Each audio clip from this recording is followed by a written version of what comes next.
Tips hidup hemat atau frugal living untuk kita yang gajinya pas-pasan. Kenapa sih kita harus hidup hemat atau hidup secara frugal? Tentunya hal ini karena kondisi kita yang masih punya gaji pas-pasan yang selalu hidup dari gaji ke gaji. Hal-hal kayak gini bikin kita selalu sulit buat ngerasain yang namanya menabung. Mungkin untuk sebagian orang yang keadaannya lebih baik, yang punya uang cukup, yang punya gaji yang besar, buat nabung itu tuh bakal mudah buat ngatur keuangan. Tapi kalau kita ada di keadaan yang serba pas-pasan dan harus bergelut dengan kebutuhan, itu bakal susah banget buat ngatur keuangan. Tapi sebenarnya nih, buat nabung sendiri kita tuh nggak perlu nunggu punya duit yang banyak.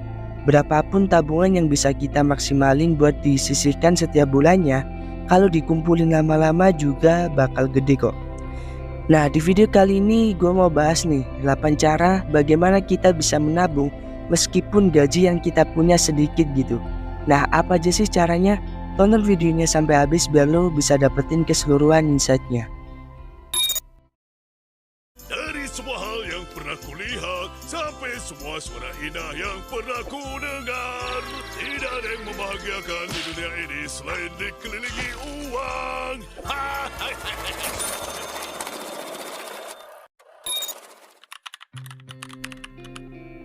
Yang pertama, cuma beli sesuatu yang benar-benar dibutuhin. Dalam kasus ini, itu ternyata masih banyak di antara kita dari kalangan manapun yang masih suka beli-beli barang yang gak pakai mikir. Ada diskon dikit langsung deh beli barang tersebut tanpa benar-benar mikirin apakah butuh barang itu. Apakah ketika kita beli itu lebih banyak kita pakai atau lebih banyak akan nganggur? Nah, memperhitungkan hal-hal remeh kayak gini itu sebenarnya perlu banget biar kita itu nggak tergoda buat ngelakuin yang namanya belanja impulsif, yaitu belanja yang nggak pakai mikir karena tergiur sama promo, sama diskon, mentang-mentang punya duit nih langsung beli barang itu.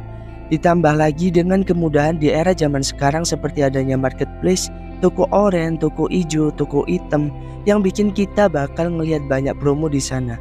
Dan bukan gak mungkin untuk akhirnya kita tergoda buat beli barang tersebut padahal dalam keadaan gak bener-bener butuh gitu. Tapi emang terkadang susah banget sih buat nentuin mana yang bener-bener kita butuhin dan mana yang enggak. Nah, gua ada satu tips buat nentuin apakah kita itu perlu barang tersebut atau enggak, yaitu dengan cara nerapin aturan 24 jam. Dengan mikir seperlu apa sih kita dengan barang itu. Apakah bisa kita pinjam barang orang lain atau teman sekitar kalau kita tuh makainya cukup sekali atau 2 kali gitu. Terus coba barang-barang tersebut tuh dimasukin ke wishlist atau keranjang aja. Jangan langsung di check out, tunggu sampai 24 jam. Kalau kita masih kepikiran dan masih ngerasa bener-bener butuh, baru deh di check out. Tapi kalau penasaran kita hilang dalam 24 jam tersebut, berarti sebenarnya kita tuh nggak butuh barang-barang itu.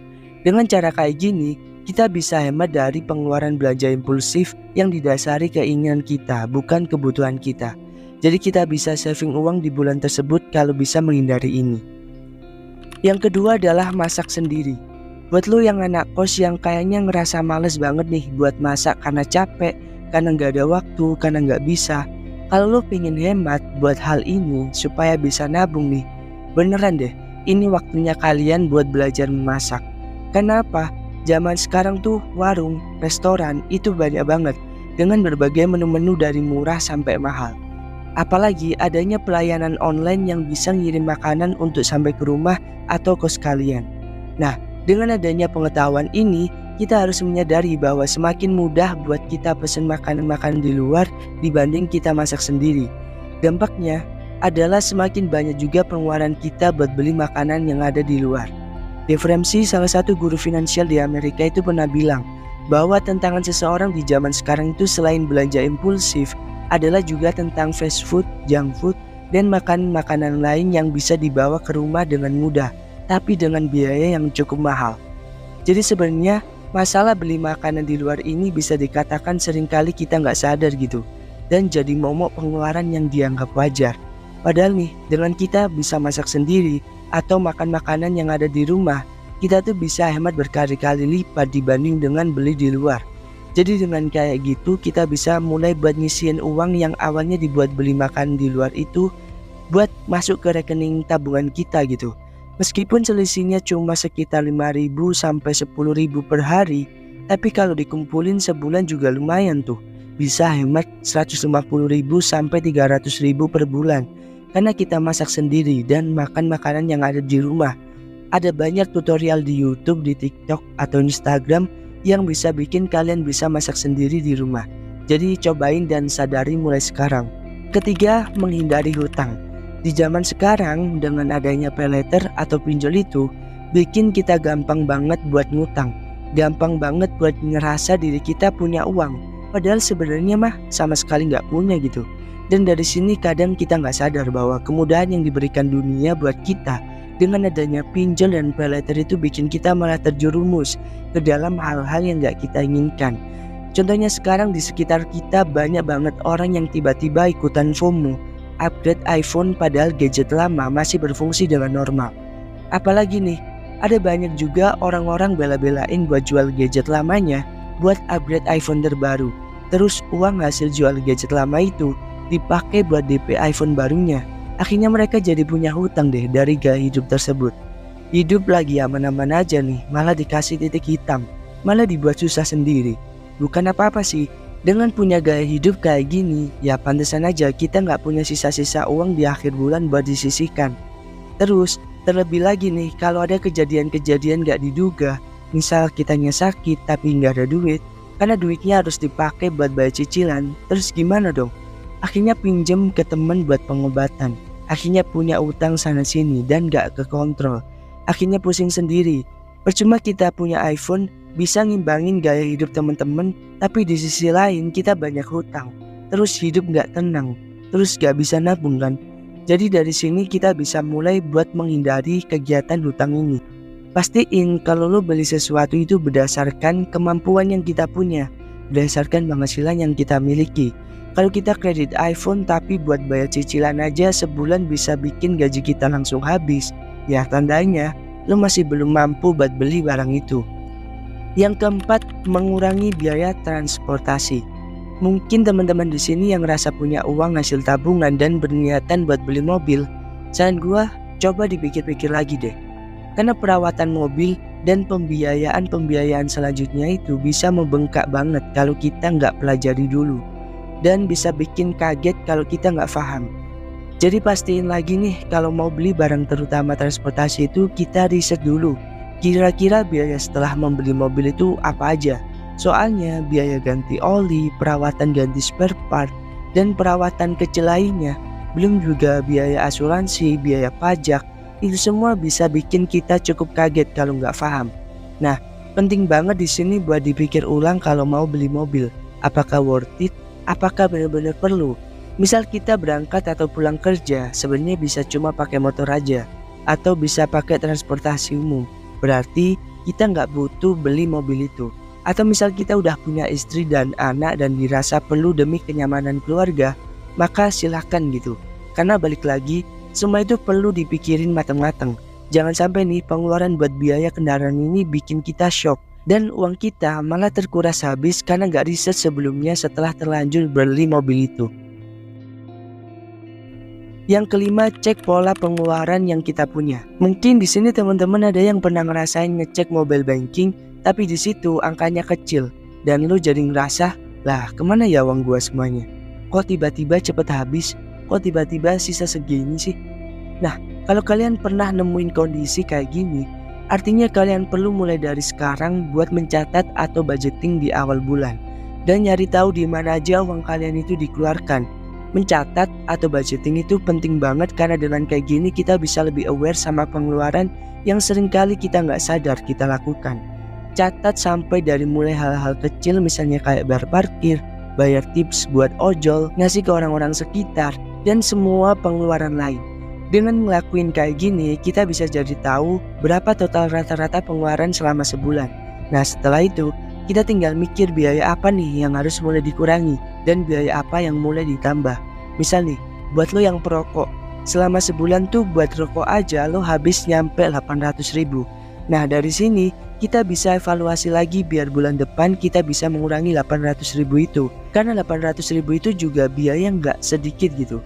Bisa aja kita jadi ngurangin sampai bisa nyentuh 500.000 per bulan. Kita jadi hemat 300.000 per bulan buat dimasukin ke rekening tabungan. Lakuin ini secara konsisten supaya lu bisa jadi bertanggung jawab sama keuangan yang lu punya. Dengan ngelakuin kayak gini selama setahun, rasain dia perbedaannya. Dari lu yang gak punya duit buat ditabung, selama setahun lu akan punya tabungan di luar ekspektasi selama lu konsisten ngelakuin hal ini. Yang keenam adalah cek pengeluaran buat layanan dan cari alternatif yang lebih murah. Buat bisa nabung lebih banyak dan bisa memaksimalkan sisa-sisa uang yang kita punya buat bisa ditabung, itu adalah dengan cara fokus sama pengeluaran layanan reguler yang kita punya setiap bulan. Entah itu misal bayar listrik, bayar internet, bayar wifi. Nah, seringkali kalau kita mau menganalisa, kita tuh bisa dapetin alternatif layanan yang lebih murah buat semua layanan itu. Contoh nih, kalau misalnya pakai data yang kita beli itu nggak habis sampai masa berakhirnya layanan kita. Misalnya sebulan belum habis gitu, kita bisa beralih nih buat beli pakai data yang lebih murah.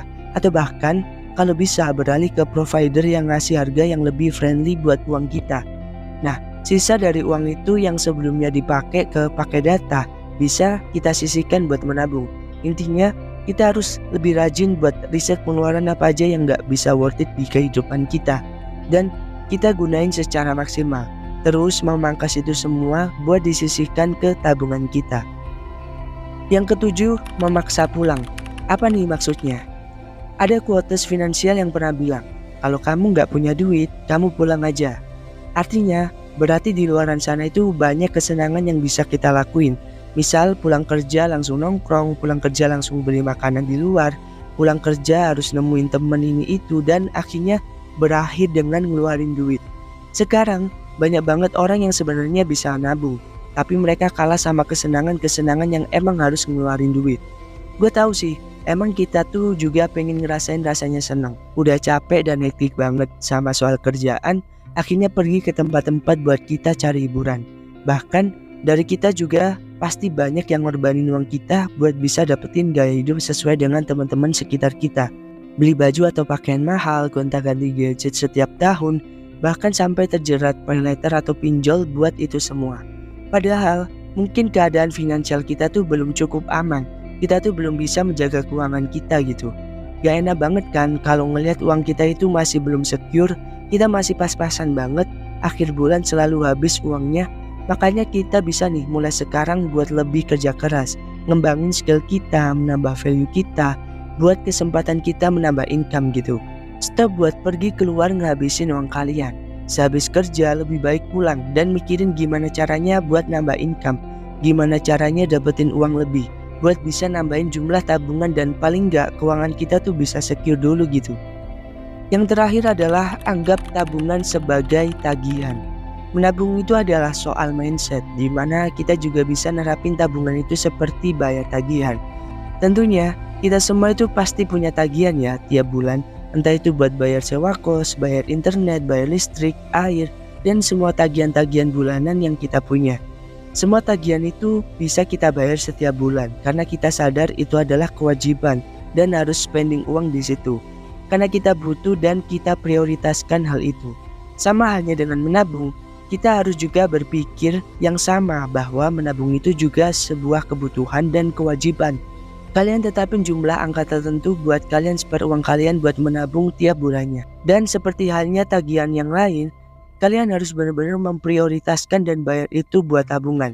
Jadi dengan punya mindset kayak gini, kita tuh jadi akan punya kebiasaan-kebiasaan menabung yang gak bisa diganggu-gugat mau gimana pun keadaan kita. Karena kita udah sejajari nih bahwa nabung itu udah sama kayak bayar tagihan. Nah, itu tadi adalah 8 tips frugal living yang bisa kita lakuin selagi kita hidup dalam gaji yang bener-bener pas-pasan dan masih pengen buat bisa nyisihin uang kita buat tabungan. Harapannya nih, kalau lo udah bisa di tahap menabung dan ngumpulin uang secara konsisten, pada akhirnya step selanjutnya lo bisa mulai belajar investasi buat bisa dapetin passive income dari sana. Sehingga lo punya keuangan yang akan lebih baik lagi di masa depan. Nah, itu dulu pembahasan di video kali ini. Kalau lo suka sama channel Uang Krebs ini, jangan lupa subscribe, like, share, dan komen, dan dukung terus channel ini karena kita akan mengupayakan untuk upload setiap hari buat bagiin tips buat kalian.